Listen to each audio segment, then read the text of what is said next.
All right, sorry, you guys. Lance had to get a new mouse and chug a Coke, and I wish you guys could have seen it because it was A1 content. But we're live, so let's go, baby. Welcome to the Pistons Talk Podcast on YouTube. I'm your host, Lance Caparosi. Follow me on Twitter at Lance Caparosi. Then follow my co-host, Anthony, at Pistons Talk across all social media platforms. Anthony started the brand. I hitched my wagon to it. All right, let's get this started. For sure, bro. Before we get this started, I want to give a huge shout out to Julio over in France, man. Thank you for listening to the podcast. Appreciate the shout out on Twitter. So now we can get this started. All right, shout out to Julio. It's pretty cool. I'm not going to lie. I screenshotted that and I sent it to a lot of people. I'm like, check it out. International, baby. International. All right.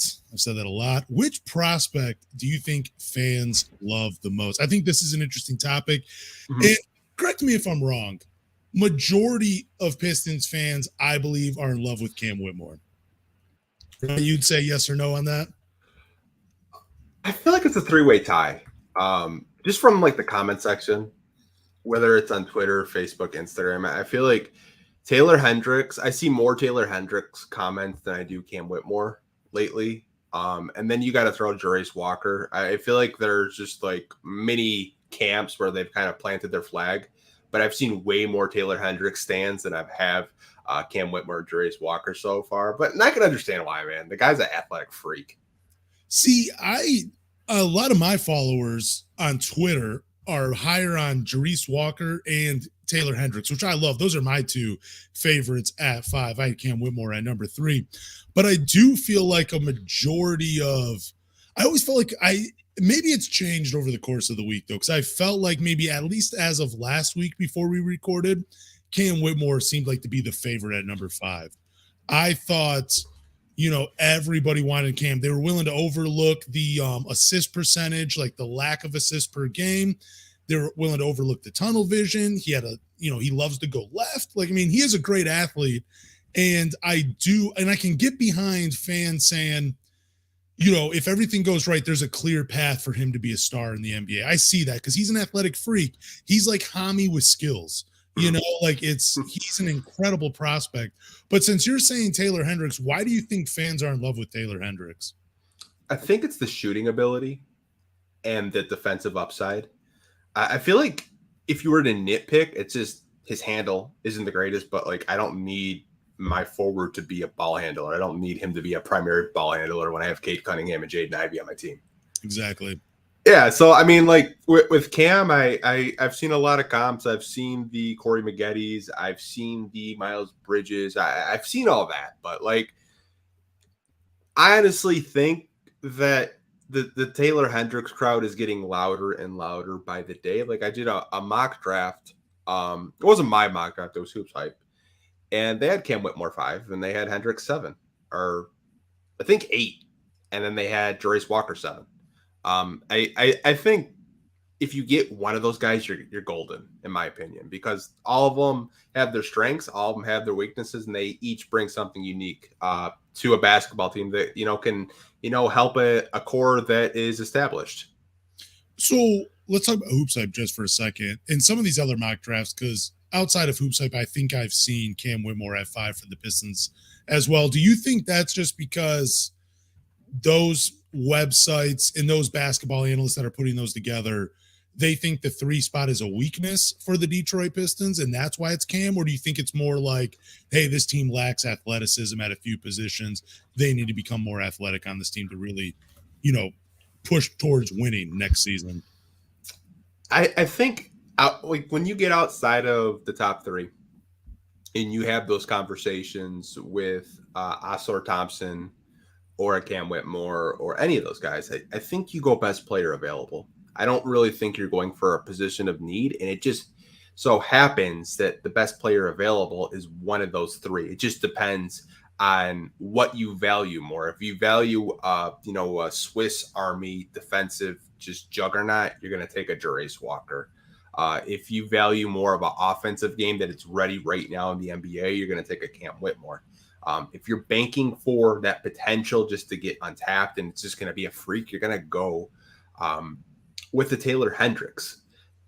like I said, it depends what your cup of tea is. And like I said, I've seen more Pistons fans on that Taylor Hendricks bandwagon over the past 2 weeks than I've seen more of the Jarace Walker and the Cam Whitmore. And I can understand why. The guy's going to be a monster if he does develop. Yeah, it's that defensive versatility for me, which we talked about on last week's podcast. Like, which if you haven't heard, you can go back and listen to that one as well.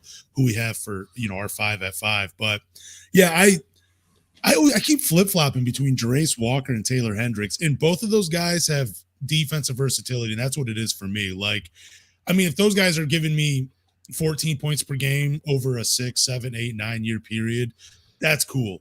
But if they can be like potential all defensive players, that's what I'm after. That's what I see in both of those prospects. I have not been really on the Cam Whitmore train, but I don't know. Like maybe our Twitters are just a little different, I thought I was seeing I did see a lot of Taylor Hendricks and Jarace Walker love. It just felt like a majority of Pistons fans were really on the Cam Whitmore train though. But if you're saying Taylor Hendricks, I believe you, man.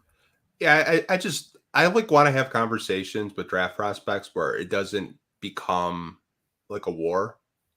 You know what I'm saying? Like, like last year, it was like Jaden Ivey and Benedict Mathurin and Shaedon Sharpe. And like, if you talked about Jaden Ivey, people would like point out, oh, well, he's not a great 3-point shooter. Like, just in like, you can talk about a prospect without like, being negative about it. Like, that's why I'm kind of hesitant to like kind of plant my flag on a certain prospect because like I just don't want that backlash because I know there are Cam Whitmore stands. I know there are Taylor Hendricks stands, a lot of Taylor Hendricks stands, and I know there's a lot of Jarace Walker stands and even got the Thompsons win stands. Like I get it. But like I said, you're going to get a pretty good player at 5 if you do decide to keep that pick. Oh man, don't even talk to me about trading that pick. We'll get into that later, but I hope the Pistons keep it unless there's like a Godfather offer for the 5. But let's talk about this next topic. I saw this on NBA discussion on Reddit, and I thought it would be kind of fun for us to talk about because it's the best and worst all time at positions for the Detroit Pistons. So let me just kind of explain this just a little bit. We're basically going to be looking at point guard, shooting guard, small forward, power forward, center, all time for the Detroit Pistons and pick the best and the worst all time at that position. And I think it's pretty tough. I think Detroit I wouldn't put them on like the Boston Celtics and the Los Angeles Lakers level of all-time talent. But man, if you're only basing it on the top 2 or top 3 of all time at their positions, it gets really tough to decide. Like if you're looking at point guard, you just take the top 2. You're looking at Chauncey and Isaiah Thomas. Shooting guard, I would say Joe Dumars, Rip Hamilton, or if you want to throw Dave Bing in there over one of those guys, I get it. Small forward, Grant Hill, Tayshaun Prince, or even Dennis Rodman at the 3 if you wanted. Power forward, Rasheed Wallace, Blake Griffin. Center, Bob Lanier, Ben Wallace, and Bill Laimbeer. I think it gets really tough. So I think we got to go a little bit deeper. But before we go deeper into those positions, out of those names I just mentioned at their positions, what do you think is the best and the worst, in your opinion? I think there's so many great Pistons. Like I thought of 2 shooting guards you didn't even mention.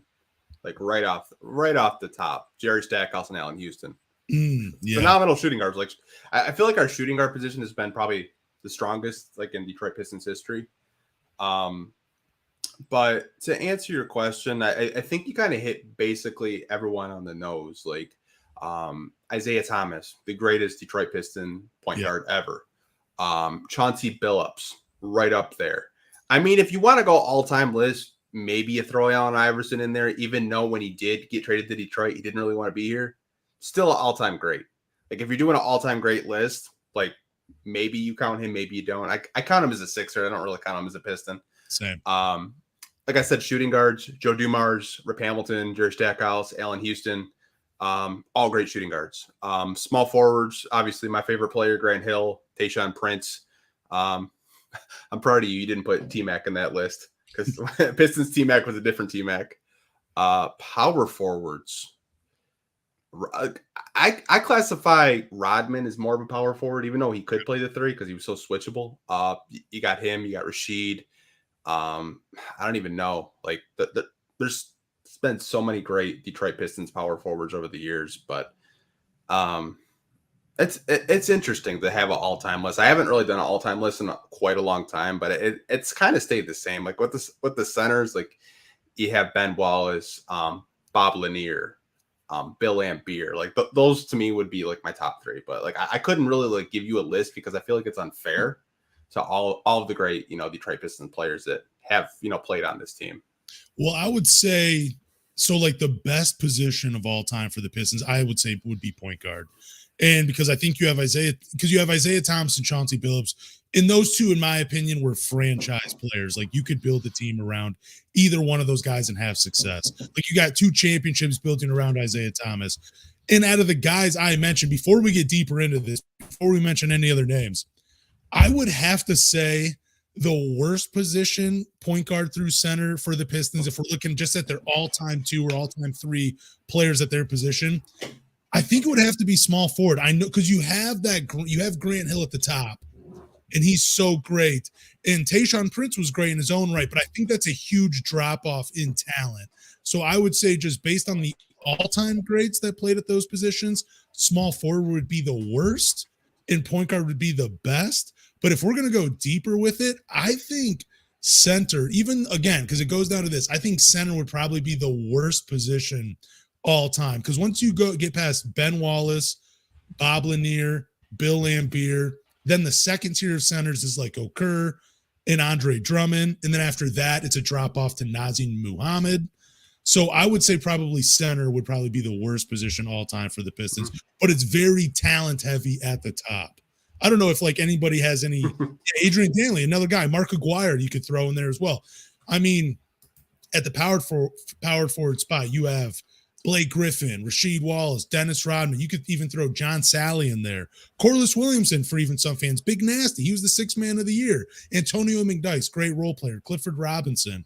I just think it's kind of a fun topic to talk about best and worst positions all time for our team. But my opinion, point guard is the greatest. Center would be the worst all time. But if we're just looking at the top 2 players at every position, small forward would be the worst because there's just such a huge drop off between Grant Hill and Tayshaun Prince. Yeah. I mean, like I said, it's hard because like you go into different eras, and when we weren't born for full context for people watching. We were not born during the Bad Boys eras. I was born in 92. I think you said you were born in 91. 1990, yeah. Yeah, like 90. Like we weren't around. You just missed it, Lance. Well, they won the championship the year that I was born, so that's pretty cool. So it's pretty sweet. It feels good. I feel like I'm supposed to be a Pistons fan with that little fun fact about me, but I don't know. That was a fun topic for NBA discussion. I thought it was pretty great. For people in the comments, if you want to tell us what you think the best position of all time is for the Pistons and the worst, feel free to share it. I'm sure if Anthony finds a good one, he would post it for us. Yeah, for sure. But we can move on to news. Okay. And Kevin Ollie, he went on his Instagram and he basically said his time at OTE is over with. And he has not gotten interviews with any other NBA franchise, at least to my knowledge. He hasn't gotten any other interviews. So can we call him the next head coach of the Detroit Pistons? What do you think, Anthony? Can we? I think it's very early still in the stages. Was listening to Ball Down Live podcast, which is a Yahoo Sports podcast with Jake Fisher. And he basically said it's still a tug of war. It's still a toss-up. Like Troy wants Kevin Ollie and ownership wants Charles Lee. And then there's a report this morning that they're hoping that Monty Williams reconsiders. Ooh. So it's like a 3-way, like kind of like a triangle. Like I don't know what to kind of like tell fans that are like watching live or listening when this is a podcast like on Monday, but it's just so difficult to kind of take his Instagram message and automatically assume he's the next head coach. I think that he's in consideration, and I think Troy wants him to be the coach, but I think Gores and Arntellum, I think they're really leaning towards Charles Lee. And Jake Fisher even said like he would probably say Charles Lee has more of a footing within these interviews than a Kevin Ollie. But I don't know, man. It's just been so toxic to me as a fan trying to go through this. And like Milwaukee fired their coach like a month after us, and they just hired Adrian Griffin. Like I don't really know what we're doing. Like we're missing all of these draft combines. Like if we were to hire a new coach, like he's gonna miss all these draft combines that are going on right now where you can evaluate talent. Like I don't really know what we're doing. I don't know what we're waiting for. I don't know if they're waiting to see if Monty wants to take the job, or maybe Goras and Weaver can kind of meet in the middle. Maybe you hire them both. Maybe one's a coach, maybe one's an assistant. I don't know, man. To me, it just seems like we're wasting time, and the competent organizations will probably hire all their coaches by the time we get off our ass and actually hire one. Yeah, I was about to ask you too, like, is there any chance that Kevin Ollie is on a Pistons bench next year? Maybe not as the head coach, but maybe as an assistant or a developmental coach. I'm trying to find like the positive in it all. Like because it feels like Kevin Ollie got the job. I'm just basing it on the cryptic message. Like that's all I'm basing it on. It feels like he got the job, and like I'm not disappointed in it, but I'm not that excited about it either. Like it's not because I don't think he's the best candidate, and the only reason I don't think he's the best candidate is because he has no NBA coaching experience. Like, that's it. He was never on a bench. Like, I think it, and I've said this on Twitter a couple of times, it's just, in my opinion, it is such a huge leap to go from the OTE, which is a league of 16 to 20-year-olds. And I went and looked on every roster. When I looked on it on their official website, I did not see a 20-year-old on any of the rosters. I saw as old as 19. That means they could be 20, but it's a glorified high school league. It's a huge leap, even though there's special high school players and a huge, like probably almost all of them are going to go pro at some level, whether it's in the NBA or overseas or wherever, they are going to make money somewhere, but it's still a high school league. They even had a 15-year-old in the league. So, and I don't know, the only things but I don't want to be too negative on Kevin Ollie because I know he has some fans.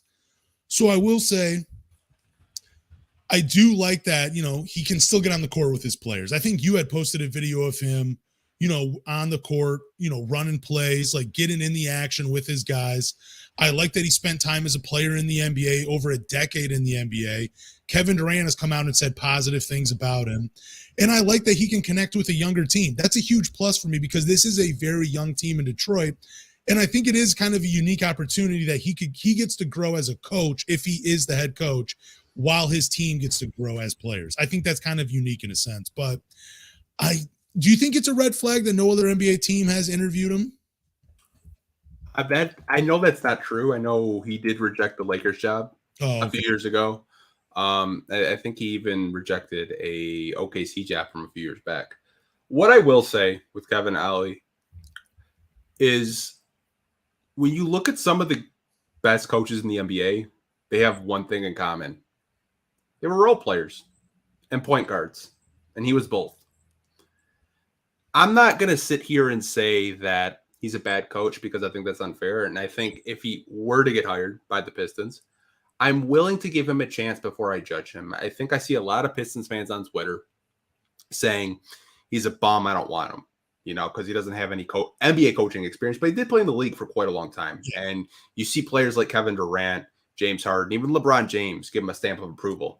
I even had the guard whisperer. I don't know if you know who that is. He's a NBA development coach saying that he would be a great coach for the Pistons. He could really, communicate with the younger players and, help them grow and develop. My only thing, and this has nothing to do with Kevin Ollie, right? I think if that was the plan, if you were going to go after another development coach, I much rather would have had him over Dwayne Casey if that was the case. Because we were told by the media, by the writers in this city, that Dwayne Casey is the development coach, right? Yeah. Kevin Ollie is a development coach. He can develop these young players into, great young men. I just don't know what the Pistons are trying to do. I just feel like they're not serious. And maybe it's unfair because, we are in a rebuild, but you see teams like the Rockets who kind of started in the same situation as the Pistons in their rebuild. They hire an established veteran coach, and reports are they're going all in this year. They're trying to get James Harden. They're trying to get the big ticket free agents. While the Pistons are content with developing and trying to, use words like restore instead of rebuilding, kind of lying to the fan base. I think for me, just be honest with the fan base. Okay. Stop lying. Quit calling it a restore. Call it a rebuild. If you call it a rebuild, the fans are not going to have this play-in expectations. And when they're not a play-in team, you get all these angry Pistons fans in the comment section every other day saying, this organization is a joke. We haven't been in the playoff in 15 years. Bill Davison would be so disappointed with Tom Gores owning this team. Like, just be honest with the fan base. That's all I'm asking. Getting back to Ollie, I think he'd be a great coach. We have a very young team. I think, the players could relate to him. I'm not really concerned with the Overtime Elite League because he wasn't really too much involved with the games. He was just a coach there helping players work on their game. He wasn't a coach on the sidelines during the Overtime Elite games. He was just a development coach. And when he was at UConn, he won a national championship. So I'm not really worried about that. Like, if you want to go down that road, you want to hire Kevin Ollie, I can be patient. I can wait because, hey, what else do I have to do? I mean, if you hire a win-now coach and, you trade half of your core, you're going to be right where you were 5 years ago. So if you're telling me it's going to take more time, I can be patient, but I just want to be told the truth. And I don't want these like fancy words like restoring, because like when you tell fans restoring, like they've been giving us that same spiel for like what, 4 years? It's been a minute. I still have the shirts. Yeah. Like just be honest with us. Honestly, that's just my rant. Like, I have no problems with Kevin Ollie being the coach or Charles Lee or Monty Williams, whatever, man. Like, I just want us to hire a coach and, get started with this NBA draft, because I feel like we've talked about more head coaching candidate stuff than draft stuff. Yeah, I think we have like 5 podcasts titled that are all based off of head coaches and who's it going to be? When are they going to get hired? Stuff like that. But do you think like Arn Tellem and Tom Gores are too involved and they're not allowing Troy Weaver to do his job? Or do you think that they are better basketball minds than we give them credit for, and they are concerned with the direction this team could go with an inexperienced coach? I'm going to keep calling him inexperienced. He is a experienced basketball coach. He's just an inexperienced NBA head coach because he has no experience in that field in Kevin Ollie. But I guess what I'm asking is, are Tom Gores and Arn Tellem too involved based on the reports that we're getting, because this coaching hire is just taking forever? Sorry, I was reading a comment. I apologize. Can you repeat that? I had a Miami fan saying they hope that we hire Doc Rivers so we can suffer more. Shout out to 745 Life watching, man. You bastard. So what I'm basically asking is, do you think Arn Tellem and Tom Gores are too involved with this coaching hire? Or do you think there's good reason that they're too involved? I think both things can be true. I think you need to trust your GM to make those decisions. If Kevin Ollie is Troy Weaver's guy, let Troy Weaver hire his guy. And if it doesn't work out, it doesn't work out. I feel like they're kind of handcuffing him, saying like, no, we want this guy. Like, that's not anything new with Tellem or Gores. They've done that since they've been in the front office together. My thing is, if Kevin Ollie is a Troy Weaver guy, just let Troy hire his guy. Like, what do you have to lose? Like, if you hire Monty Williams, are you making the finals? No. If you hire Kevin Ollie, are you making the finals? We don't know. Like, I think Gores is just getting impatient, and he wants that big name because he probably can't make money off of a Kevin Ollie. Like, the papers aren't going to write an article about Kevin Ollie being the head coach for like multiple weeks, but they would with Monty Williams, a guy that's been to the finals, a guy that, developed the Phoenix Suns team, got him back to the promised land. Same with when he was in New Orleans, he did the same thing. So I think it's more of a Gores just wants that big, sexy name. And we talked about it last week. He wants a veteran coach, but for me, I just want Troy to pick his guy and just have more free reign of, picking his guy. If it doesn't work out, I'm not mad. My biggest fear is, though, because I really like Troy Weaver as like a talent evaluator, that if they just say, hey, yeah, we're gonna go with Kevin Ali, but it doesn't work out, he's out the door as well. Because I feel like Troy Weaver has been the best GM that we have had in a very long time. And I mean, I felt like Joe DeMars was great, but he was coming off playing with a lot of the guys he had traded for. So he got firsthand experience of how these guys would play and work together. He saw it and got to play against them. I don't know if he got to play against Rip, but you know what I mean. It's just, I just don't want to lose Troy Weaver because I believe in him that much. You know, I've been a fan of almost all, like every draft he's had, I felt so confident he found the guy. You know, even dating back to Killian Hayes. You know, I mean, I've never felt this confident in a GM in a long time. And, you know, he has a steep hill to climb because they had no assets when he was brought in. You had an aging Blake Griffin that was pretty much worth nothing that you had to basically just waive and buy out. So I don't know. I just don't want to lose Troy Weaver if the Kevin Ali experiment doesn't work.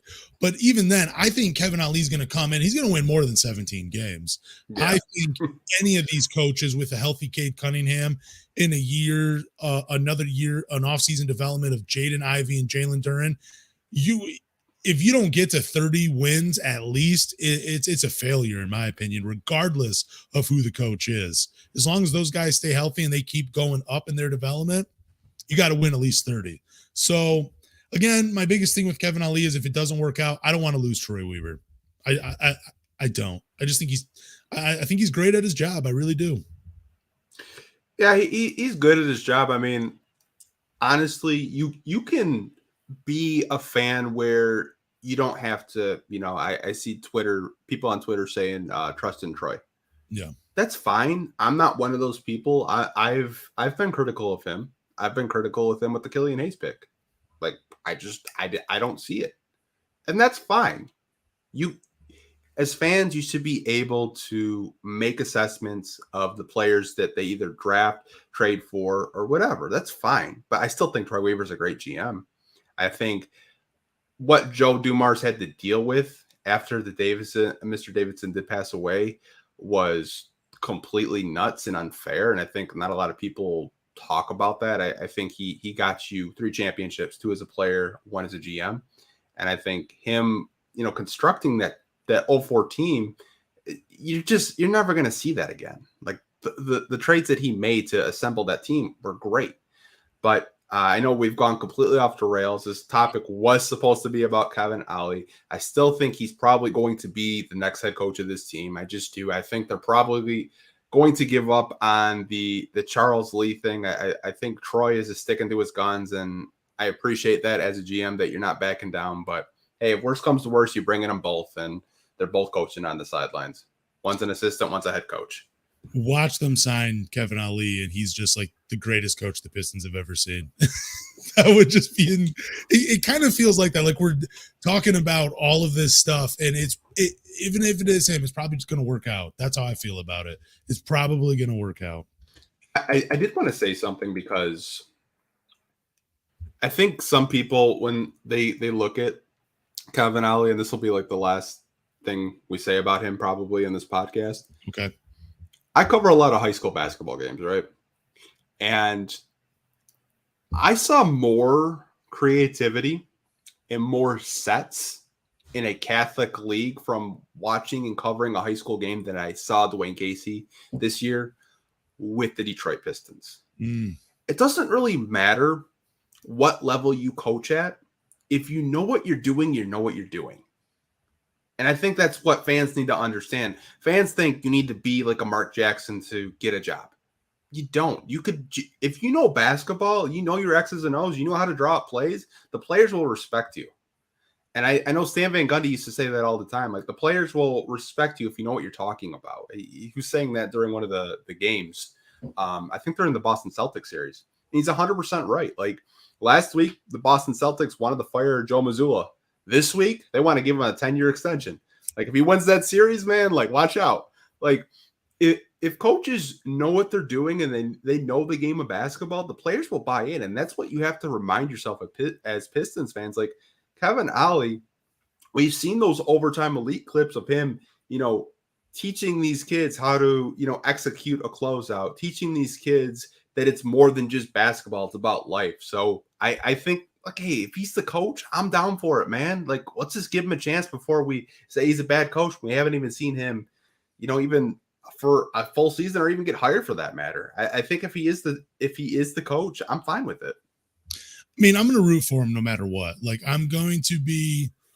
I've rooted for every coach the Pistons have ever hired, from John Kuster to Michael Curry to Stan Van Gundy, all of them. I have always rooted for them, and I'll continue to do that. Will I always be excited about every hire? No. I'll give my honest opinion about it. But if Kevin Ollie is the next head coach, good luck to you. We're going to talk about you positively and negatively, depending on what you bring to this team. But if you are the guy, good luck to you. We're going to stick with coaches for this next piece of news. And it's the Detroit Pistons offered Monty Williams a big money offer to be the head coach, and he turned it down.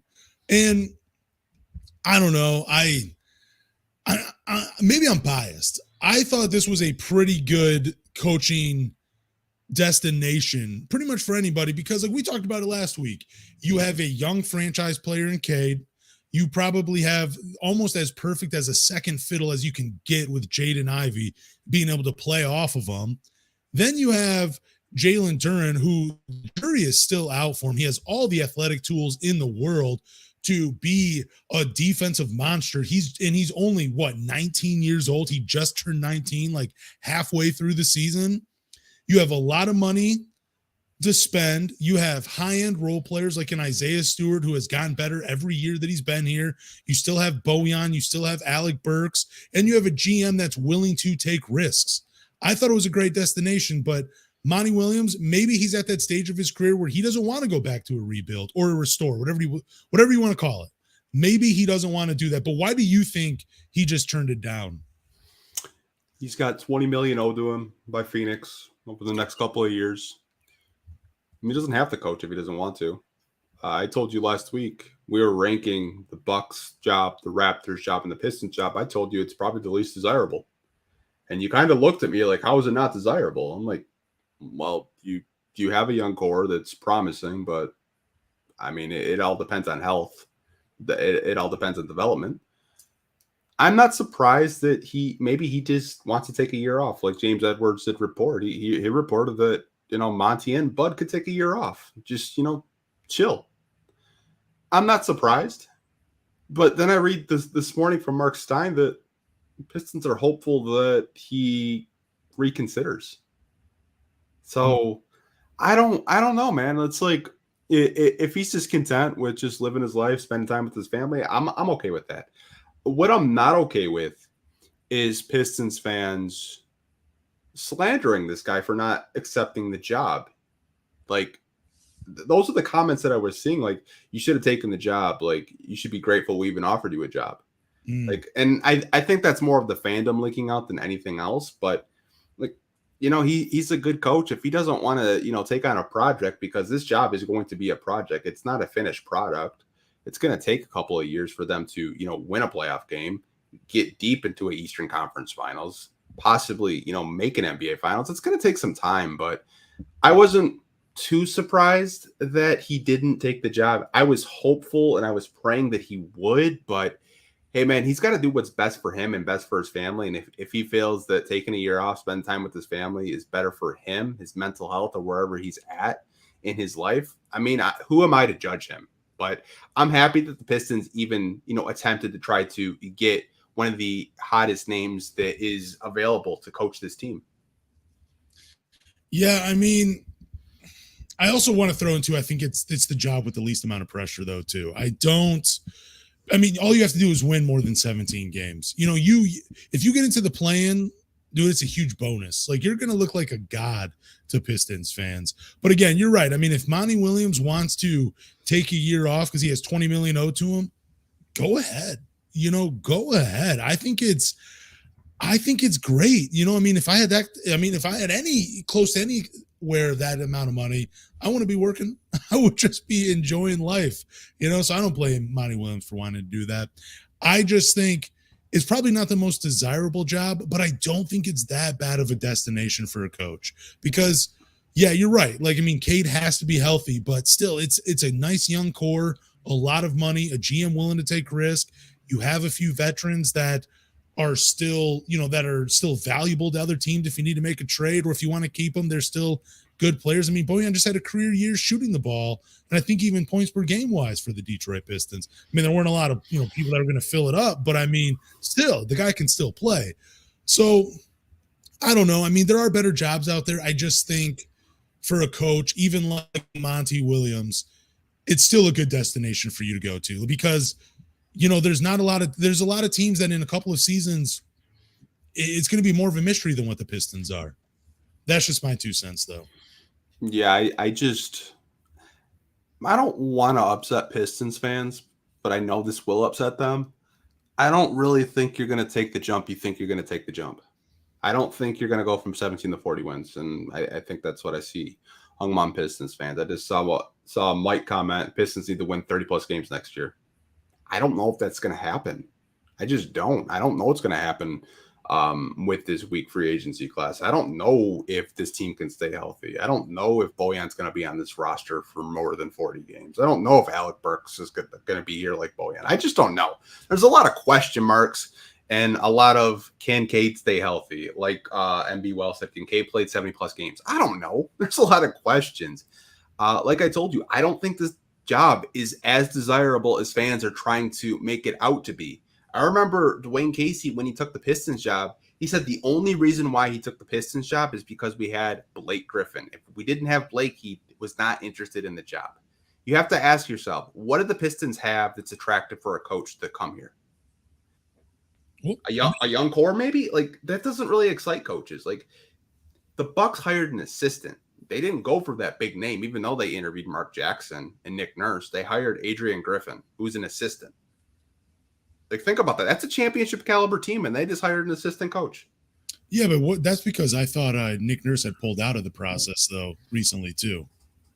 Still, I mean, like, for veteran coaches like Monty, you're going to have to really have someone that's an established star, an up-and-coming star. Like, they had Devin Booker at the time, who I think we can all agree is just a bona fide star. And, like, he wasn't a bona fide star when Monty took the job, but he was still one of those guys that could get you 25 on any given night. Like, the Pistons have a young core that's still developing, and I think we should all be proud of. But, like, you have to remind yourself, like, the Pistons are 2 years away probably from making some serious noise. Yeah, but I mean, even like to Monty Williams, just for him strictly as a coach, I think it's kind of a similar situation to when he went to Phoenix. They were they were a teen win team. They hadn't even cracked 20 wins at the time. I think they had 19. They were one of the worst teams in the league. You were having faith in that young core of a Devin Booker, Mikal Bridges, and DeAndre Ayton working out, and it worked out for Devin Booker. He became a superstar pretty much under Monty Williams. Like, the same thing could happen here in Detroit. Like, I don't think, like I said before, I don't think it's the best destination. I still think it's a good destination for a coach for all the reasons I listed. Young core, less pressure, even though we do want to see wins, but there's no pressure for you to contend. You would have like at least 2 years before. I mean, if you get 30-something wins this upcoming season, and I think that's possible with a healthy team, dude, like I said, you're going to look like a god. You have money to spend in free agency, and you have a GM in Troy Weaver who is willing to take risk to make this team better. So I don't know. I don't think it's a terrible destination, but again, I don't think it's the best either. But, I mean, I think it's good for Monty Williams, but. Like I said, I think that's why we're having, like, when we saw the finalists, it was 2 assistants and an ex-college coach. Like, that's the reality. You have to, like, kind of, like, it's a tough pill to swallow, and I get it. Like, I'm not trying to say that the Pistons are a garbage team. They're not. They have a great young core in Cade Cunningham, Jaden Ivey, and Jalen Duren, and they have some nice rotational pieces in Isaiah Stewart. And we have a 5th overall draft pick. We have $30 million in cap. But, like, that only gets you so far. Like, these top-tier coaches that the Pistons want, like, you think Mark Jackson would take a job when he's making a chill $5 million ESPN? Why would he coach the Pistons when he can just call games with Jeff Van Gundy for maybe a month or 2 months out of the year? But do you think though, like the reason assistants and an ex-college coach were brought in just because that's more of Troy Weaver?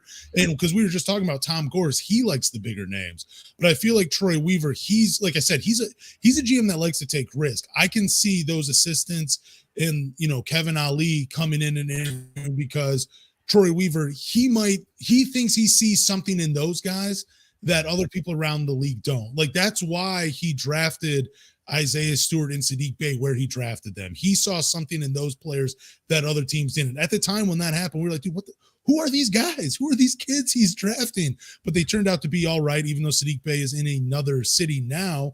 It's just that's who he is. I just feel like he's willing to take a risk on an unknown because he believes in his ability to evaluate talent, than more than anybody else is. Like, there are people that would rather go for the proven thing rather than just see a diamond in the rough, I guess. And Troy Weaver, he would rather polish his own diamond than go buy one that's already in the store. That's how I look at it with Troy Weaver. But yeah, like I said, I think the job is desirable, but it's not as desirable as some of the other jobs like Phoenix and Philly because they have established players that are going to make the playoffs. I think the reason why you saw those three was one, like you said, Troy's guy, and two, the other were Gores and Arntellum.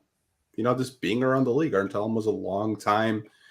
He was one of the best player agents out there. He had, some of the highest paid clients in the NBA during his time. So he has those established relationships already. And I think Tom Gores really relies on him to bring him names. But like I said, I think the job's desirable. I just don't think it's as desirable as playoff teams that are in a position to win a championship within the next year. I think the Pistons have a nice young core and they're still adding to it, but I don't blame Monty for, saying, hey, thanks, but no thanks. Yeah, he can do what he wants. Like you said, 20 million guaranteed. Go enjoy life.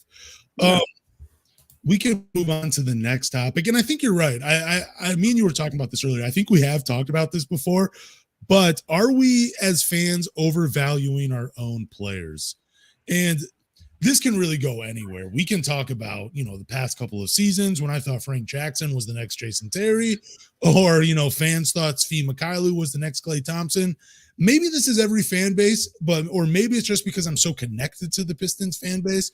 But yes, we overvalue our own players. Like I just saw a trade where, there's not a lot of players I would give up Jaden Ivey for, but I think it was like, I don't know. I think I would give up Jaden Ivey for Jaylen Brown and maybe something else. Like Jaylen Brown is an established NBA two-way player.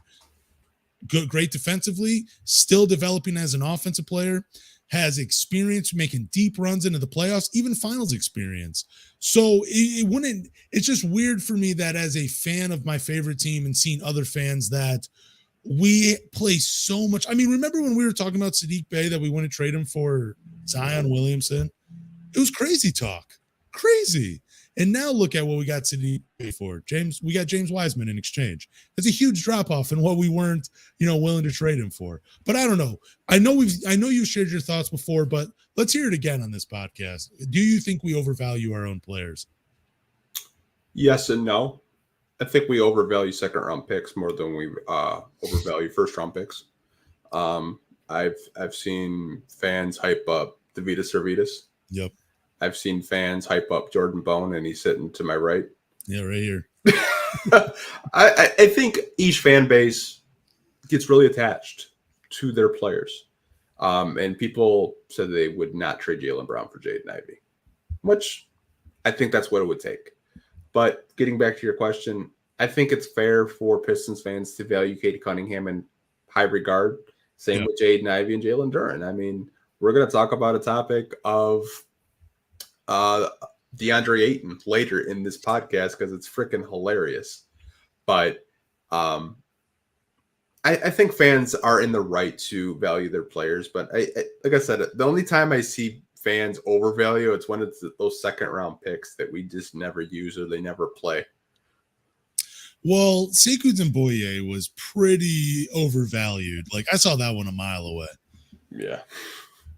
Man, that was the best call ever that I had.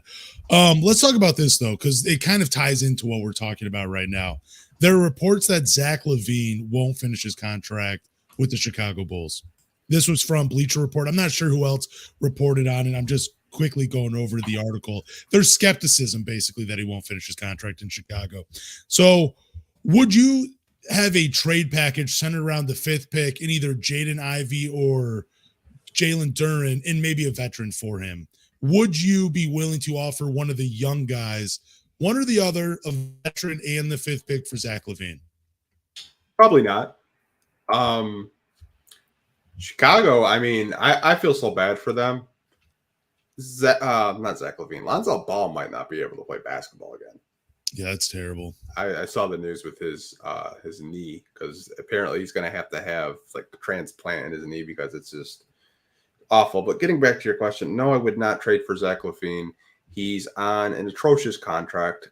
Chicago gave him that contract, and they're going to have to stick with it. I'd much rather have Jaden Ivey and keep my fifth pick. I think that was your question. And that might kind of sound like I'm drinking the Pistons Kool-Aid, but I'm kind of looking at the long-term future. And I think Jaden Ivey can kind of be like a Zach LaVine type. I mean, he can be that combo guard that can get you 25 a night. So I'd much rather keep a Jaden Ivey on my basketball team. Nothing against Zach LaVine. I was actually really high on him, coming out of the draft when he did get drafted by Minnesota. I think he's a super talented player, but I just think the Pistons are in a different position right now. Like, if the Pistons were in a position to win and win more games, and maybe they're like a Zach LaVine away from a championship, sure, but they're not. Like, you have young assets that could turn into a Zach LaVine type. Man, it would be hard for me to pass up. I don't think I would, even though we were just talking about overvaluing players. I probably wouldn't give up Jaden Ivey for Zach LaVine, but I would be tempted to give up Duren. Like, just because it's still a mystery about Duren. He has looked like a very good player in a Pistons uniform early on. He looks like he's going to be a guaranteed double-double machine. But I have been comparing him to Dwight Howard, and that's a huge hill to climb as well. I don't know if Jalen Duren is going to be that anchor defensively for the Pistons, which is what we need him to be in order for this team to win more games. We need him to be a lob threat. We need him to be a defensive anchor. That is what we need. But right now, he's not the best defender. We could say it's due to inexperience. We could say it's because, there were a lot of fouls going his way and he wanted to stay in the games, and maybe that's why he wasn't really trying to protect the rim. But I know I would be more tempted to give up Duren for Zach LaVine and have that three-headed monster in the backcourt and on the perimeter with Cade Cunningham, Zach LaVine, and Jaden Ivey. Like, pick your poison. Who do you try to stop? Hell no. That's just me. I said I'd be tempted. I would be tempted. I didn't say I would do it. I said I'd be tempted. Brother, we would give up 150 points a game if Zach LaVine was on this team. Do you think so? How many points are we giving him now? 145? Like 120. Like, I love Zach LaVine. The guy can score, but I'm not giving up Jalen Duren for freaking Zach LaVine. I'm not, man. Like, I'm not saying Duren's untouchable, but I wouldn't even consider that. Like, if a GM said, give us Duren and Ivy for LaVine, I'm hanging up that phone so fast. I'm blocking their number too. Well, I'm not saying give up both. I'm just saying if you had to pick one of the other to give up. I wouldn't give up Ivy. I'd be more tempted to give up Duren just because, again, he could very well just be a good offensive player and not the defensive anchor that we think he can be. Bro, that's got like Josh Smith vibes written all over it, that type of like kind of move. I don't know. I don't know if it's that bad, but yeah, he's a gifted scorer, but like, I'm not giving up Duren for LaVine. Like, I'm good, man. Like, I got Cade on my team. I got Ivy on my team. Like, both of them could score the basketball. I'm good. Like, Zach LaVine's a great scorer. He can get you at 25 to 30 on any given night, but he only plays one side of the basketball. But that's the most important side. You got to score. Like, that's it. But so far, Duren, though, he's shown flashes of being a good defensive player, but he's still so far away from being the franchise defensive anchor. Like, like I said, it's a huge hill for him to still climb. He could very well be a 14-10 guy that doesn't give us much defensively. You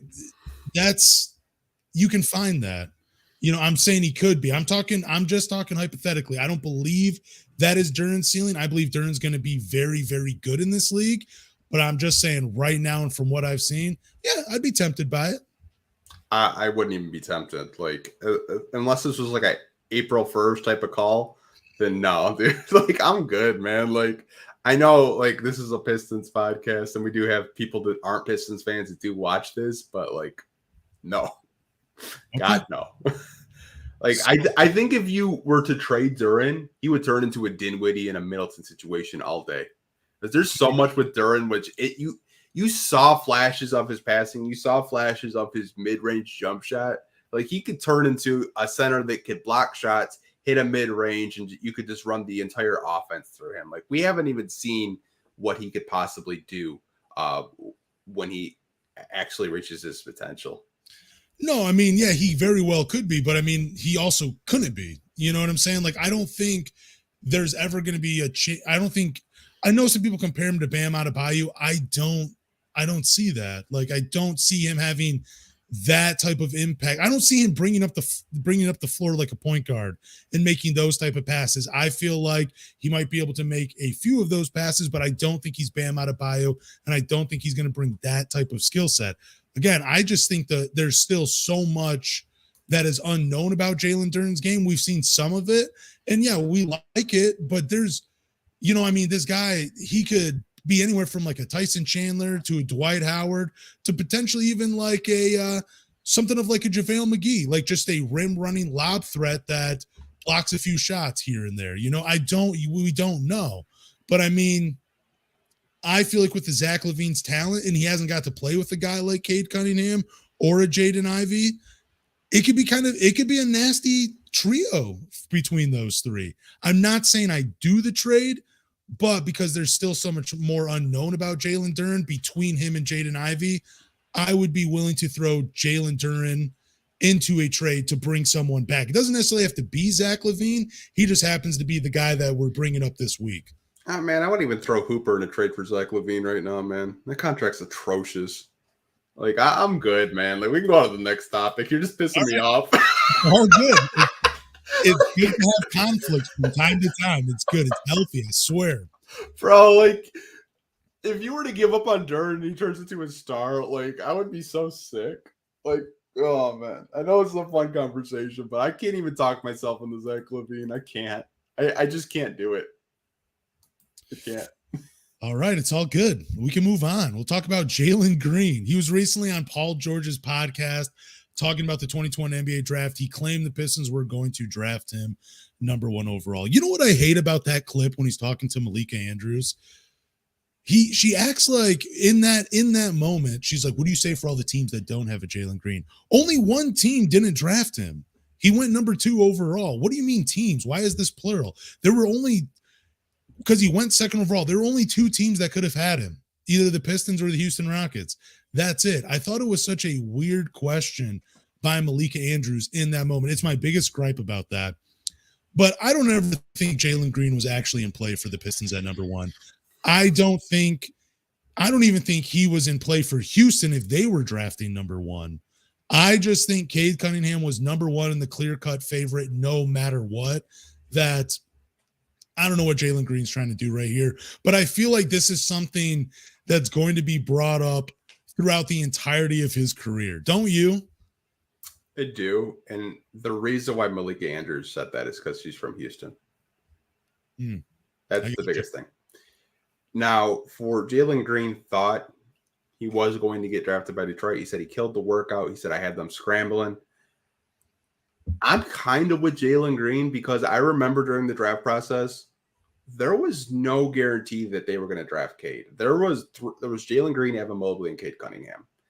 And I think the Pistons didn't know. Even Troy said, he's like, I didn't know who I was taking until draft night. He's like, I just didn't know. But Jalen Green does talk about Detroit a lot, which, I mean, I probably would too if I was a 2nd overall pick and, they bring me in for a workout and they were impressed with me and then they don't draft him.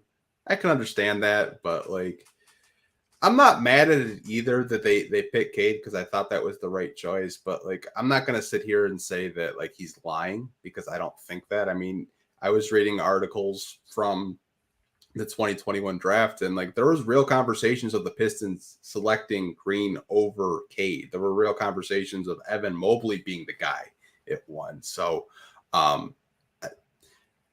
don't really know what to make of this comment by him, really. See, I know Troy Weaver said that, but I mean, I really don't think anybody else was in play at number 1. I think it's just him doing his due diligence. I thought when you're looking at Evan Mobley, you are seeing a very good defensive player, but you're not seeing a franchise two-way player. With Cade, I think you are seeing a two-way player that's going to carry your franchise. With Jalen Green, I mean, he's a really good scorer. You know, he might be the next Zach LaVine. You know, who knows? I don't know. But I still feel like Cade Cunningham was number 1. I feel like Jalen Green is just – it's maybe it's motivation for him. That's why he keeps telling himself that. Maybe he did kill the workout. I have no idea. I just don't think he was actually in play for number 1. I really don't. I think it was Cade Cunningham all the way. He came in. I mean, he was being compared to Luka, you know, and I understand that there were articles being written about, like, and those were the conversations, but from what I remember at that time, it felt like everybody I knew was like, dude, it's Cade Cunningham, and there's no questions about it. That's what it felt like to me at the time. Because I remember even going on another podcast saying, I hated that we couldn't discuss anybody else at number 1 without just being told to shut up. But I don't know. That's just me. Yeah. Like I said, I think that the Pistons got the best player available at 1. I can't wait for Cade to, you know, talk about this, because I'm sure he'll have some type of way, because I do remember during his media availability, people are just like, were you kind of like upset that it took the Pistons this long to make a decision? And like he just had a political answer. So like, oh, you know, they got to do their due diligence. But you could kind of tell, like, on his facial expression, he's like, no, I'm the best player, damn it. Like, what's taking so long to decide? I think, don't you think too, though, the NBA might tell teams to draw it out? Like, hey, even if we know, you know, within like the first 3 seconds who you're taking with this pick, just buy us a little time, okay? But also, you never know what's going on in that draft room for GMs. How many times are they answering the call? What is being thrown on the table for the number 1 pick at that time? You know, I mean, I can only imagine how many times Troy Weaver, right before he turned in that envelope, he was just like, decline. Because I'm sure his phone was blowing up. I'm sure it blows up until the very second you turn in that card, probably even a few seconds afterwards. Yeah, I do remember when we did draft Cade. I think that first pick was in within like 20 seconds, and it was so fast. Oh, like, okay. Yeah. Do you remember that or no? No, I mean, I do remember it being kind of fast, but I thought maybe, I'm like, wait, did it take him time? Did he use up the full amount of time to turn that in? I didn't. That was the part I was a little confused by, because I thought it was like pretty quick. I thought it was just like, we're not second guessing this at all. Here's the envelope. It's Cade Cunningham. Yeah, like I said, I'm kind of happy that the NBA is not like the NFL draft where you have to wait like 30 minutes for a pick in the first round. But I don't know, man. I'm happy with Cade. Like, if Jalen Green has to, you know, talk about it, because Paul George did ask him the questions like, did you think you were going to go to Detroit? And he's just like, yeah, I thought I was, but like they obviously went with Cade. And he's like, I'm cool with that. I'm in Houston now. Yeah, I mean, I don't know. I mean, I don't know. I don't think Jalen Green could have really done anything for him to supplant Cade Cunningham. I really think Cade Cunningham was firmly number 1 no matter what. But we can move on to the next topic, because I think it's going to be kind of fun to talk about. So on the Above the Rim NBA podcast, they claim the Pistons would trade their 5th pick for DeAndre Ayton. And dude, come on. There's no way. You already have, even though I was just talking about Jordan, you already have your franchise center in Jalen Duren. You already have Isaiah Stewart at the 4. You have James Wiseman. You have Marvin Bagley. Maybe those two aren't better than DeAndre Ayton, but they're younger, and they have, well, I don't know if Marvin Bagley is, but James Wiseman, he was still the number 2 overall pick. There's still potential for him to scratch. He has not hit his ceiling yet. The jury's still out on what he could be. And dude, if you're asking, if the Phoenix Suns are calling about the 5th pick, Like the moment they say, "Hey, we got Ayton and you have I won't even let him finish. I'm hanging up that phone immediately.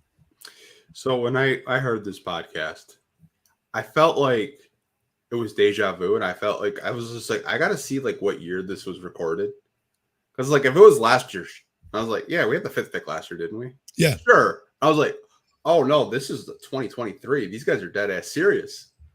Like I laughed so hard when I was listening to this podcast. I don't think there's any way in hell the Pistons would take on a DeAndre Ayton right now after he signed that contract. When you have Jalen Duren, you traded for James Wiseman, you have Marvin Bagley, you have Isaiah Stewart. I think it's a fucking joke, honestly. Like I wouldn't like I see some of my friends that cover the Mavs. They want DeAndre Ayton. I think that would be a disaster. Any team that trades for this guy, it's going to be a disaster because you see what happens comes playoff time. It's like 5 versus 4 when he's out on the court. Like his effort level and his body language, it feels like he just doesn't give a shit. Yeah, but why do you think so many like other fan bases are high on him? Because you and I, regular season wise, he was 18-10, shooting 59% from the field, which, dude, they're pretty good numbers. I mean, I don't really know how much of like a rim protector defensive player he is. He averaged 0.8 blocks and 0.6 steals. Like, so yeah, I feel like he's a regular season player. Like he's pretty good during the regular season, but you're right. He pretty much crumbled in the playoffs. Like that play against Nikola Jokic where he just like, fuck, dude, you have the rebound. Just go ahead and take him, man. I don't want to battle with you. I want to get home and play some Call of Duty or whatever it is he plays. Why do you think other teams, though, are so high on DeAndre Ayton? I think it's teams like Dallas, which outside of Luka Doncic, they're kind of desperate. I've even seen like the Pacers possibly. Like Brian said it perfectly. Like the Pacers offered him a max contract, and the Suns matched. I think there are other teams around the NBA that feel like he just needs to get out of Phoenix and he'll be fine. I don't know about that. I think a player's body language tells you like what they're feeling. And like, I just, that play just lives in my head rent free of him standing out of bounds, watching Jokic just get the 3 and 4 rebounds. I'm like, that's not a max level player. That's not a max level type of effort. Like that's like a G League type of effort. I'm good, man. Like I think DeAndre Ayton is a phenomenal player. I think you could arguably say he's a top 10 center, but the Pistons arguably drafted a guy that could become and develop into a top 10 center over the next couple of years. And oh yeah, he's on a rookie scale contract for the next 3, possibly 4 years, depending on like if he accepts it or not. But like, I'm good on it, man. Like, I don't think the Pistons are going to have a starting 5 full of centers. I just don't. God, that'd be fun to watch. I don't even think it was G League effort. I think that was effort of a guy that got paid already. He's like, look, I'm good. Like, dude, you got to pay me. I don't have to battle with Jokic. I don't have to do it. I already got paid. Remember that check you sign every week? That's my money. It's already in my bank account. It's deposited. There's nothing I have to do to prove my worth for that contract because I'm already earning it. That's what that said to me. It was just, there are some guys when they get that contract, they just do enough.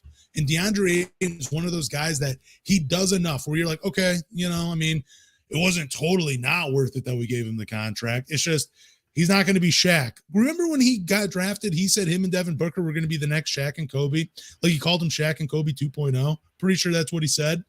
No, it's never going to happen. Devin Booker, closer to Kobe. DeAndre Ayton, Shaq would eat you up on the court and off the court. He would have you for a snack. That is what he would do. There is no doubt in my mind. But DeAndre Ayton, again, he got paid too early. He doesn't have to show maximum effort in the playoffs. Just show it. Be that double-double guy in the regular season, help him get to the playoffs, and he's good. That's all he wants to do. He got outplayed by the backup center for the Phoenix Suns. They were happy that he got hit in the ribs where they had to sit him out. You saw the entire bench just smile. They're like, yes, a reason not to play him. Thank God. Because if we sat him, it's going to be a controversy and we're going to be in the headlines. But now that he has those bruised ribs, he is out for sure. They were so excited that he got hit in the ribs. I don't know what to make for DeAndre Ayton. All I know is Phoenix Suns, you got to fucking pay him because I don't think any team's really going to take that contract off your hands. So good luck. I think it's just a win now team that's desperate. Like I could totally see Dallas just trading their 10th pick for Ayton with the Suns. Like, I think it's going to happen. And I think it'll just be a disaster. Like, I thought Christian Wood for them had his bright spots this year, but he's going to be a free agent anyways. So I just feel like Dallas is just trying to, maximize talent around Luka. And I just think if you get at Ayton, Luka will probably get sick of his shit within a week. Like, just the effort is just not going to be there. And like I said, I'm good. I did want to bring this topic up because I did see a lot of people this past week bring up DeAndre Ayton to the Pistons. I've seen, podcasts talk about it. I just think it's kind of funny and ridiculous. Like I said, I had to see what year this podcast was recorded because I was like, yeah, if it's last year, yeah, possibly. But they're talking about it in 2023. I thought it was a joke. What do you think is a funnier thing that people have said? Trade the fifth pick for DeAndre Ayton, or a tweet that we saw earlier in the year that I don't know if verbatim, but they had said, why did the Pistons trade for James Wiseman? Doesn't Troy Weaver know that they already have Jalen Green?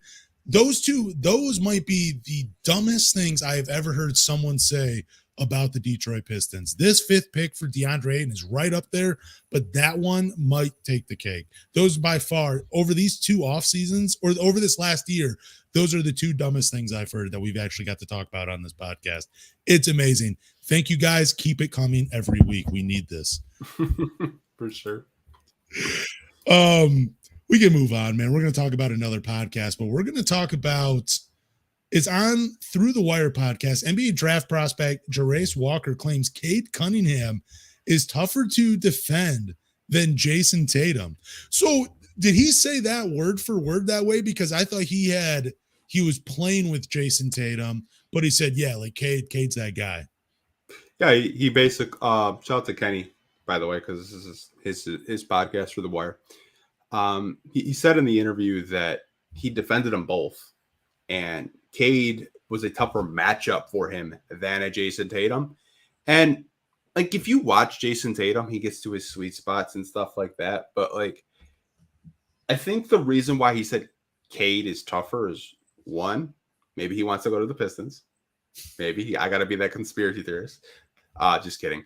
I think two, Cade is tough for the guard because he's so unpredictable. Like his body motion and the way he comes up the court, like, dude, he's so slow. But like on TV, it looks like he's fast. But if you go in person, Cade plays such a slow-paced game, and Cade knows where he's going to go and he's going to get there. And I think that's why it's so hard to defend him. And Jarace Walker is one of the the better defenders in this draft class. But for him to kind of give him that stamp of approval, saying like, yeah, Cade is a tough cover. I have a hard time covering him. I think that's just a show of respect that Jarace Walker does have for Cade as a defender. I also think it's because Jason Tatum, if he doesn't have the ball, he just fucking stands around. Like, it's just like, dude, I used to love, like, when you would play teams where I would love to defend that guy that does not move. Like, dude, you're allowing me to catch my breath. It's amazing. Like, thank you. Now I can just exert more energy on offense. That's probably what it all was for Jarace Walker. He's like, dude, when he doesn't have the ball, I just get to stand around. I get to play help side defense. I don't got to worry about him because the ball's on the other side of the floor. But yeah, I'm maybe you're right. Maybe it is the conspiracy where I want to be drafted by the Pistons, so I'm going to talk up their franchise player. But also, I think it's Cade Cunningham has such a deep offensive bag, and he can hurt you so many ways that if he's on the ball, off the ball, you always have to pay attention to him because I really hope it's true. I really hope that Cade Cunningham, because I believe that's that next evolution in him in his development is to be that off-ball player while still being that playmaker that we want. And I hope that's what he's doing in the offseason. That's what's making him a tougher player to defend. But I don't know. That's my 2 cents. Yeah, like I said, I think it's cool. Time will tell if, Jarace Walker is a Detroit Piston. But like I said, he's one of the better defenders. Him and Anthony Black are some of the best defenders in this draft class. And for one of the two to say that he's a hard cover, just in like pickup games, because we see all these open runs, especially this summer. You're probably going to see a lot from me just posting these open runs, and I do apologize for it, but content's dry, so deal with it. But I think Jason Tatum, he's a tough cover too, but like I said, maybe it was just him wanting to be drafted by Detroit, not Boston. I mean, yeah, he was like what 30-9 this year, like 30 points. I don't know if he was 30-9 this year. Maybe that's what his playoff numbers. But yeah, Jason Tatum's great, but there's a lot of times you do see him stand around on offense when he doesn't have the ball. That's it. But we're talking playoff basketball up on this next topic. And why did you put this in here, man? You're hurting me with this, man. It's been so long since we've been able to do this. This week marks the 15th anniversary of the Detroit Pistons winning it's been that long, winning their last playoff game. Oh my God, that's 08, isn't it? I was still in high school when this happened. Wow, man, this sucks. When will they win another playoff game? Dude, I don't know. Does play-in count? Because it might be hitting 2 years. Yeah, I don't know. You think I saw that this week. I was like, we haven't won a playoff game in 15 years. Does not seem that long. That's so crazy.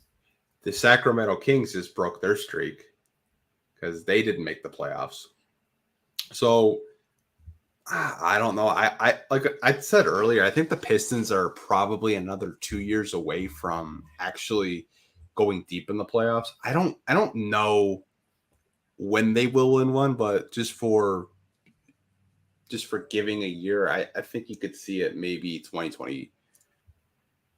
I don't know, 4 possibly if everyone stays healthy. Like you said, maybe they can get into play-in and maybe they can beat a team. I don't know, man, but I'd like to break this record because it's kind of getting embarrassing. I mean, we still have the Lions, though. I mean, I know they're on the up, but I mean, they're still kind of the laughing stock of Detroit until they do anything.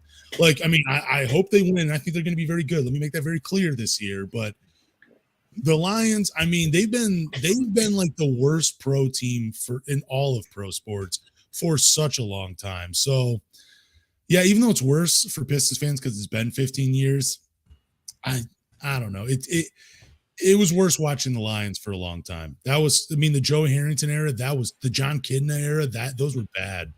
Those were worse eras than anything the Detroit Pistons have gone through in the last 15 years.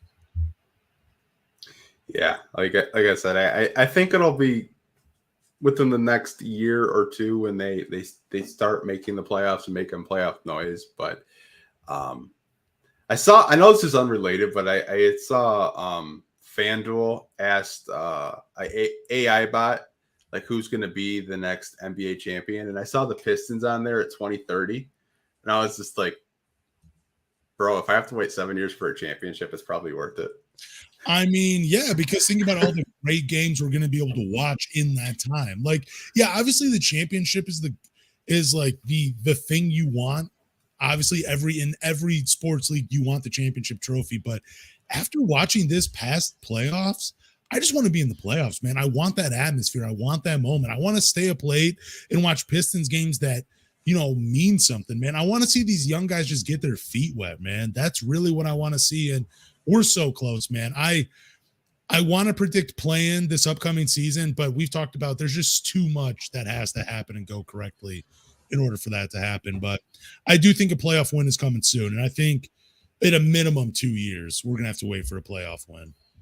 Yeah, like I said, I did want to, I do like bringing history into the podcast, but I did not mean to upset you or depress you, but I'm sure I just depressed all 125 people watching right now. So sorry about that.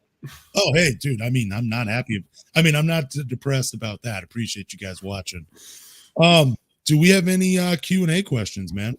We do have a couple. I did I star them because you can start questions now, which I absolutely love. This comes from Lewis. It says, ask yourself, when is the last time the Pistons had a small forward that can jump out of the gym? So this is when we were talking about draft prospects. I know this is a rhetorical question, but I would probably say Grant Hill. Ooh, didn't Svi Mykhailiuk have like a 40-inch vertical or something like that? He just had Tyrannosaurus Rex arms. But couldn't Svi Mykhailiuk jump out of the gym? I thought he had like a crazy vertical, but he might have been more of a 2-guard. Yeah, I kind of erased the Svi Mykhailiuk era out of my brain.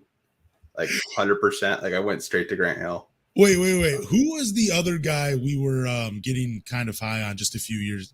Not Jamarco Pickett, but he was before that. I think he was out of a Texas school or something. He could just jump. I remember him in like 2K. He just had like the fire symbol with the sneaker. Oh, Dante Hall? No, not Dante Hall, but that's a good one too. But wow, this is I'm gonna have to remember this for next podcast. But it has been a while that we've had a skilled small forward that can jump out of the gym. I know who you're talking about. Who is it? Louis King. Okay, that's one of them. But man, there's another guy. It's a few years before Louis King. All right, so man, like we need Mikey on here. He's the G League guy. I'm about to fucking call his ass right now. But I think the last small forward, like I thought of Grant. I know some people in the chat did say Tayshaun, but we haven't really had like bouncy, like athletic small forwards that can like just really dunk. And I think Cam Whitmore would fall into that category, Luis. I mean, it for wouldn't sure. be, man. You can keep going to the next question. I'm gonna find this player. Yeah, like I said, I don't remember it, and it's kind of irritating me. Here's another question. It's a great question by Flip. Why does everyone think Boston will trade Brown? He's not going anyplace. I think it's just because of the contract, right? That'd probably be the biggest one. I think it stemmed from the comments he made right before the playoffs about Boston and their fans saying like racial things towards them if they lost the game. I think that's like more his thing. And like people are kind of questioning if he would sign that Supermax contract with the Celtics, or would he just go home to Atlanta, or would he, do a sign and trade with, whatever team that wanted to trade for him. But I think it's something to monitor. I don't think that he's not going to leave. I think at the end of the day, it's up to him if he does want to leave. But I think the main reason why is it's more of the fan base and how Boston fans are, and just the city of Boston is.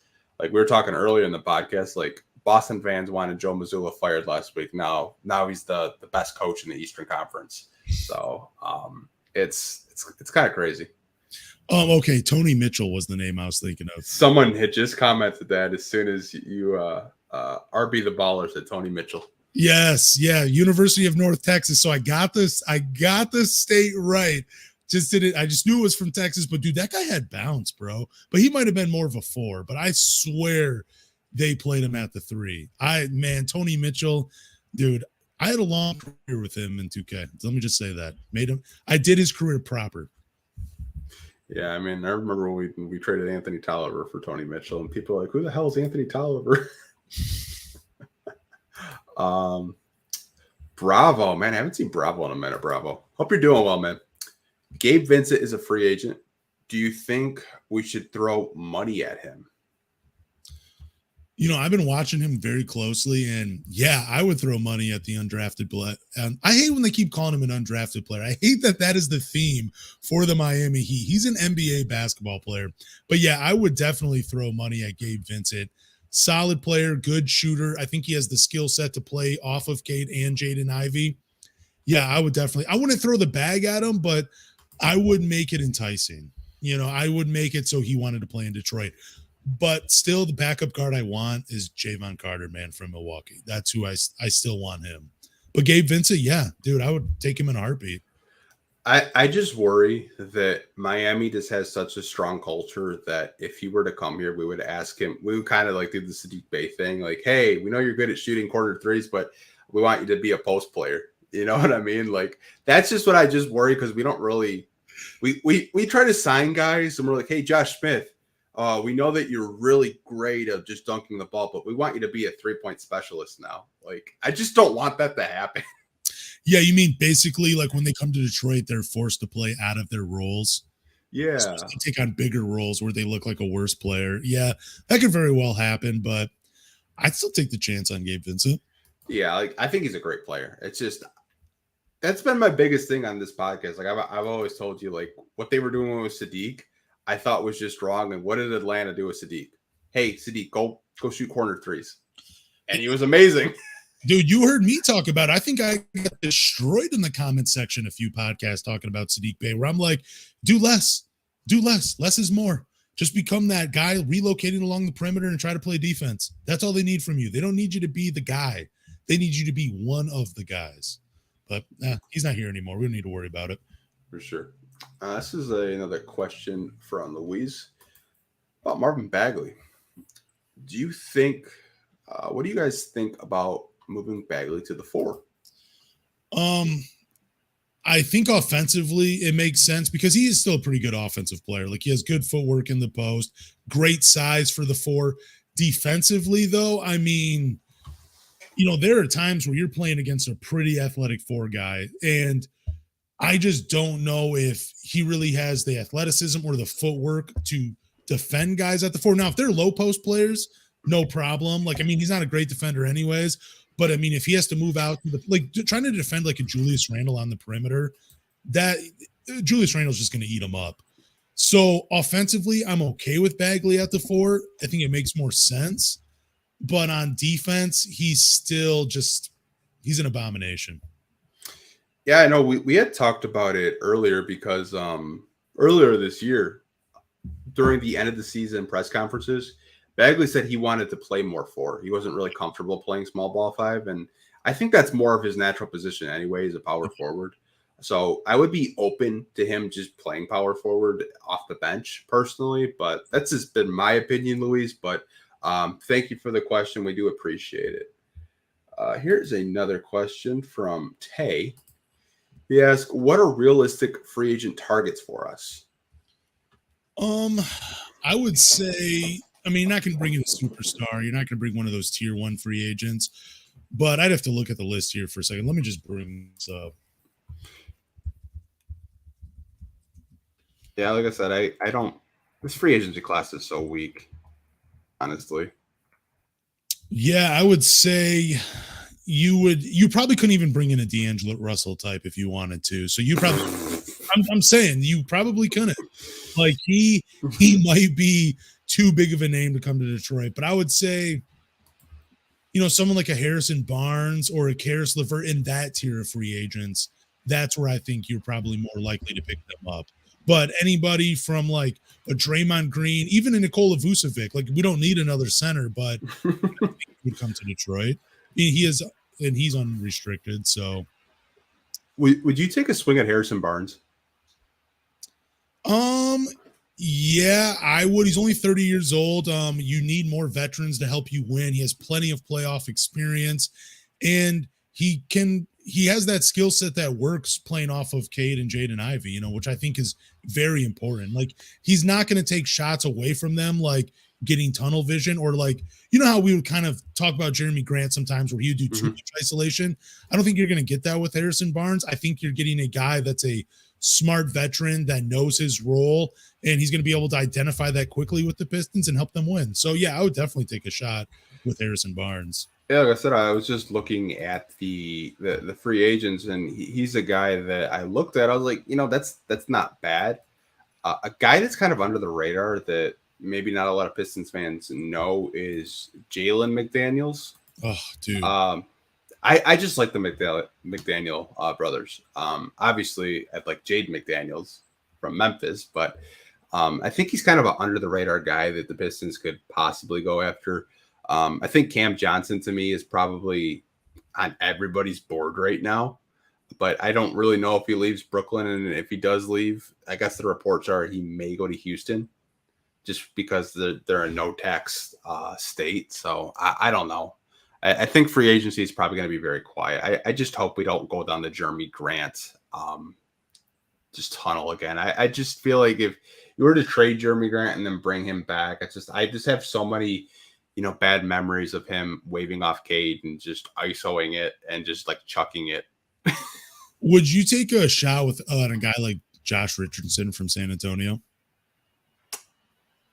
Yeah, I mean, he's a good vet. Doesn't he play a guard position, though? Yeah, but I think he could slide over to the 3. Yeah, like I said, that size. I feel like Kuzma is a guy, too, that I would keep an eye on. Man, I feel like he'd be so much like Jeremy Grant, though, but without the defense. I mean, if he's going to I know there was a part where Kuzma's game was like, he was really good at like making baseline cuts and finding those holes in the defense. Like if he's going to get back to that and not so much isolation, yeah, I would take a chance on him. He's not, but I feel like if you sign him to a big contract, he's the type of player that might put you back in basketball purgatory, like how he is with the Washington Wizards. I think the Pistons have better younger talent that can grow and be very special in the NBA. But I think with a guy like Kyle Kuzma, you'd probably be stuck around like 40 to like 44 wins, Yeah, as like a guy. because if you look at the forwards that have player options, it's Chris Middleton, Kyle Kuzma, and Daniel House. Bubble legend Daniel House, shout out. But if you guys got that joke, I'm proud of you. But I don't know, man. Like I feel like free agency is going to be really quiet. I feel like we're going to use our cap space on draft night and maybe a possible trade. I wouldn't like bank on the Pistons just splurging in free agency because Troy has kind of shown you over the past couple of seasons that he tries to navigate trades to eat up cap space. Like obviously he used some of the cap space for James Wiseman when he traded Sadiq Bey. I mean, when he traded for Marvin Bagley, when he traded for Bojan this past summer. Like, I don't know, get the band back together. Bring Joe Ingles and Bojan together. I was thinking bringing Mason Plumlee back, man. Oh, you're a sicko. That's a good question, Tay. I mean, we could talk about this for like a whole segment, but there's like when you look at free agency, you just can just call it like mid-agency because it's just a bunch of guys that aren't really gonna. I don't know. There's no sexy names where you get excited. Like you're not getting to James Harden, I mean, I feel like this is the type of free agency class that you take a stab at some of these younger players that, really haven't gotten much of an opportunity. I've thrown a few names out like Darius Blazley, like Lonnie Walker. I mean, there's not much of a need for him on the Pistons, but like, dude, he's a young, solid 2 guard that, had some moments. They call it the Lonnie Walker game against Golden State where he went for 15 in the fourth. Like Lonnie Walker could fill it up. I just feel like it's one of those. I don't feel like we're going to get, I still feel like the Pistons are going to spend, but I think you're right too. They're not going to make a huge splash in free agency this year. Yeah. Like I said, I think obviously Cam Johnson would probably be at the top of a lot of teams' boards because he's like the best available, whatever you want to categorize him as, a small forward or power forward. I think he's a great player. I just don't know what a price point for him would be. Like I feel like 20 million would be a steal for him. I could see some team offering him 30 million just because the class is just so weak. But I do want to get to some other questions. Like that question was so vague, but at the same time it was a great question. So shout out to Tay for the question. I'll let you answer this one. As of today, who are the Pistons selecting at 5? I think it comes down to 2 names, Jarace Walker and Taylor Hendricks. Man, I'm still torn between these two. I flip-flop them all the time. But, man, I feel like at 5, if it was to be the draft right now, the Pistons would select Jarace Walker at 5. I really do feel that way. I feel like, because of the defensive versatility, he can create his own shot offensively. His passing, that's something that's very underrated. And, this is a guy that maybe in a few years he could play the 3, 4, or the 5, I mean, I think he's more of a 4 or 5 in today's NBA, but he gives you that versatility that you want on offense and on defense. Like, I feel like if it goes right, you might even see some lineups where you could even sit Cade and Jaden Ivey because this guy can handle the offensive load for a few minutes while they're resting. I feel like that is what you want, when you're drafting at 5. Like, I love Taylor Hendricks, though. Like, I would not be disappointed if the Pistons go that direction. But I feel like if the draft were to happen today, it would be Jarace Walker at 5 for the Pistons. I think they go Cam Whitmore. Okay. But I'd rather them go Hendricks. But I think they go Whitmore just because he'll probably be the best player available on the board. I mean, I'm not – a lot of people this week think that Brandon Miller is going to fall to 5 because there are reports of him being really skinny, and apparently he got mono. I don't know if that's true, and he's not answering questions about what happened off the court with the gun incident. I don't think that's going to happen. I don't think he falls to 5. I think Charlotte still takes him at 2. I just think that's what's going to happen. But if I had to say today, Tyler, I think they go Cam Whitmore as of today. Now, obviously, as we're recording this, it's May 28th. A lot of things can happen over the next 3 weeks. I mean, for all we know, there could be a prospect that just shoots up the ladder. Like maybe there's a Patrick Williams this year that just shoots up and we're just surprised by it. You never know. It feels like every year there's always a draft prospect that we're not talking about shoots up and we're surprised by. I see. I feel like we identified this prospect, and that's Taylor Hendricks. We identified him a couple weeks ago. I feel like he's the guy that's been shooting up draft boards where, I mean, who knows? Like, could he even go? No, he probably want to go to Houston at number 4. But I mean, again, he's a guy that's been shooting up the draft boards over the last few weeks. Yeah, it's, like I said, I think they go Cam just because, best player available, offensive upside, a guy that could fit seamlessly next to Caden Ivey and Duren, guy that could jump out of the gym. But like I said, I think there's conversations with Walker. There's conversations with Hendricks. There's even conversations with Ausar Thompson. So I just don't know. Like I have no sources. I don't know what they're gonna do. We're gonna be live streaming during the draft, so we're gonna be just as shocked as you. Hopefully, I don't drop another F-bomb, but we'll see, man. Oh man, this is a question that I've seen a lot of Pistons fans ask, and I just don't personally know. Are the Pistons still interested in Chris Quinn? I don't know. I haven't really heard like a ton of reports about it. I feel like even though Troy Weaver's like pretty tight-lipped about everything, I still feel like we would hear something if they were interested in another coach. I mean, I kind of feel like they're waiting for maybe the playoffs to be over before they sign a coach. And that seems like that's maybe not the best idea, but I mean, you got to wait at most 8 more games. So I don't know. Maybe Chris Quinn still is in place. Maybe if Miami loses, on game 7, Chris Quinn's name pops up. That's a very real possibility, but I don't know. I think it's either Charles Lee or Kevin Ali for the coaching spot. Yeah, like I like Quinn a lot. I know I do remember reading a Shams Charania tweet that the Pistons were going to interview him. I don't know if he declined the interview or maybe he's just focused on the playoffs, like you said. Some coaches won't even accept the interview while they're in the playoffs because they just want to, be locked in and have their attention to their team.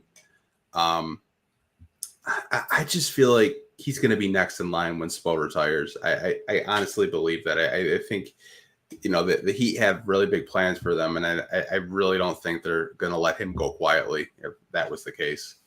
Okay. How many years do you think Eric Spoelstra is actually going to be the head coach? Like, I mean, he's still pretty young. I don't even know. He's I think in his 50s, maybe late 40s. He looks like he's in his late 40s, but. Yeah, I don't know. He's been doing it for such a long time, but I know I forget what podcast that I was listening to, but they were basically saying like he's next in line. Like they're grooming him to be the next like head coach. And I guess like Pat Riley thinks very highly of him. So tells you all you need to know that the guy's a good coach. Ooh, this is a good question. Damn, shout out to Ryan if he's still here. But Ryan's on every podcast, I feel like. Are we going to be able to unleash Wiseman if Duren is starting and playing 33 minutes? How do you assess his role on this team? I don't know. The only person that can unleash James Wiseman is James Wiseman. I mean, whether it's I think right now his role in the team is a backup 5, behind Duren, because Duren just plays with so much effort.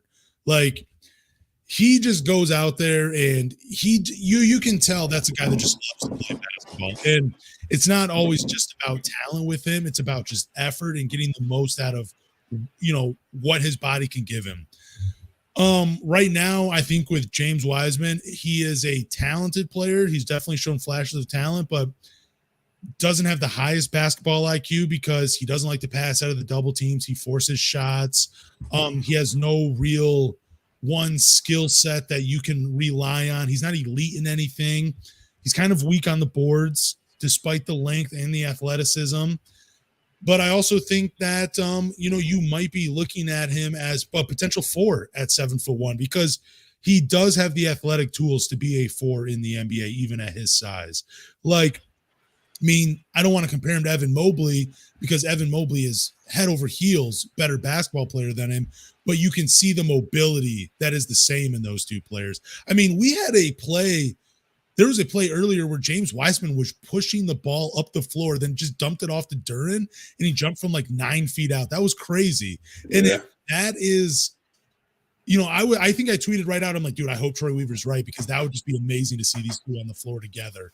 And when I think of a 2-big lineup, I think of those two bigs working it out. And I really wish we had seen more from James Wiseman because then I would be higher on like an Anthony Black or a Cam Whitmore, at the 3. I wish that 4 spot was solidified by James Wiseman. But as of right now, I don't think it ever will be. And that's why I think Jarice Walker and Taylor Hendricks are in play for this team at 5. Yeah, I just don't know. I think we saw Duren and Wiseman play together, and it affected the game. Like, they weren't blocking a lot of shots, but it affected the game defensively. This is such a great question. How do they unleash Wiseman? I think the only way they unleash him is if he's your backup 5 off the bench. I think that's the only way they really unleash him. I know the Wiseman fans are probably going to come for my head for saying that. I already know it. I can already see the comment section. I just think Duren, as of right now, has shown me more as a fan to give him the starting nod. He may not be ready to start, but I think he's a quick learner and he'll be able to adapt quickly. With Wiseman, I just think he needs more reps personally. Like, there was a time this year where Duren and him played the same amount of games, and Wiseman got drafted in 2020 and we're in 2023 because he's been injured. I think that's the only way you can really see him unleashed. I don't know if they want to do a 2-big lineup off the bench as well. That would be just insanity to me. But I don't know, man. Like, it's hard to assess Wiseman and like what his role will be on this team. I don't know if it's going to be in the short term or the long term. I feel like Duren is more of a long-term player and Wiseman is just another reclamation project to try to see if there's something there. If there is, great. If there's not, you're not losing sleep over it. I mean, I think there's a world too where James Wiseman is like a solid 6th man. Like, I mean, again, a lot of things have to go right, but it would be kind of badass to have a 7'1" 6th man that's just like killing backups in like 22 minutes a night. That would be kind of cool. Like, that would be pretty sweet. I don't know. We'll see. But I think right now you're right. He's a backup 5. Yeah, I just don't know how to assess him because there were positive this year with him, and then there was negative. Like, there were some plays where like defensively, I kind of questioned, like, he's so tall, but he doesn't really jump for rebounds. He kind of just like goes up like this. Yeah, he's kind of where Duren just like jumps and he just kind of grabs that thing and just passes it to Kate or Ivy. There's just so much with him that I have to watch more to evaluate him because I saw very little of him where I can actually give you a strong opinion. I just want to see more before I answer this type of question because, like I said, we didn't really get to see him too much. I think those were all the questions. I did see one from Luis, and I'll answer it really quick. He did ask a pretty good question. One draft question, then we'll wrap it up. Okay. Would you package Stu and Killian for the 6th pick to Orlando? Yeah, I would do that. I love Isaiah Stewart, but yeah, I would because I feel like you could find. I mean, man, imagine if you get to keep your 5th pick, you walk away with like a Cam Whitmore and either a Jarace Walker and a Taylor Hendricks. Like, that's a huge win. Like, I love Isaiah Stewart, but give me the potential of two of the 3 of those players. Yeah, that would be an amazing draft by Troy Weaver if he was able to pull something like that off. That'd be incredible. Yeah, I mean, what's his face might have to duck in practice because Killian might be coming for his head, but I can't think of his name. Oh, Mo Wagner or Franz. Oh yeah. I always get him confused. I don't know. I don't watch too much Michigan basketball. Mm.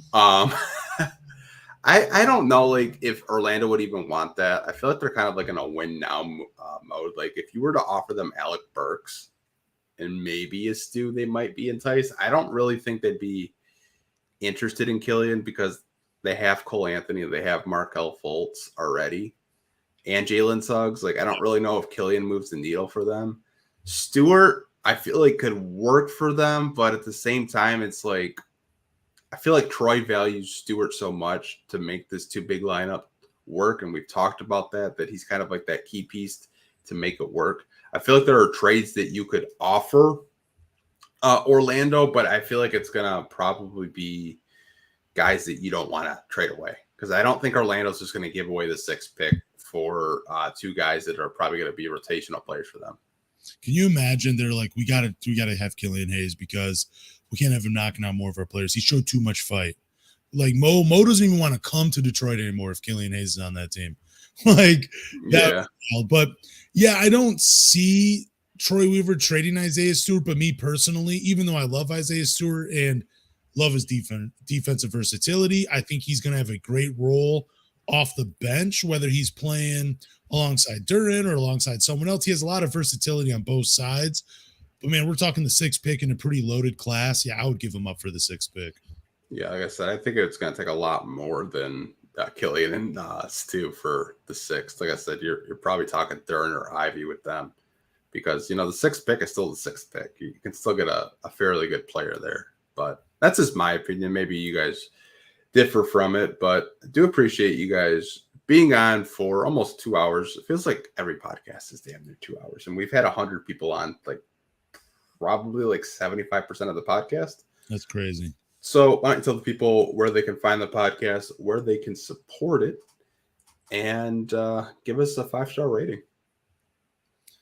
Yeah, thank you guys for listening to the Pistons Talk Podcast. Do us a favor, go to Google, Apple, Spotify, or wherever you listen to podcasts and subscribe. After you subscribe, leave a review, drop a rating, but more importantly, tell a Pistons fan. Peace, guys.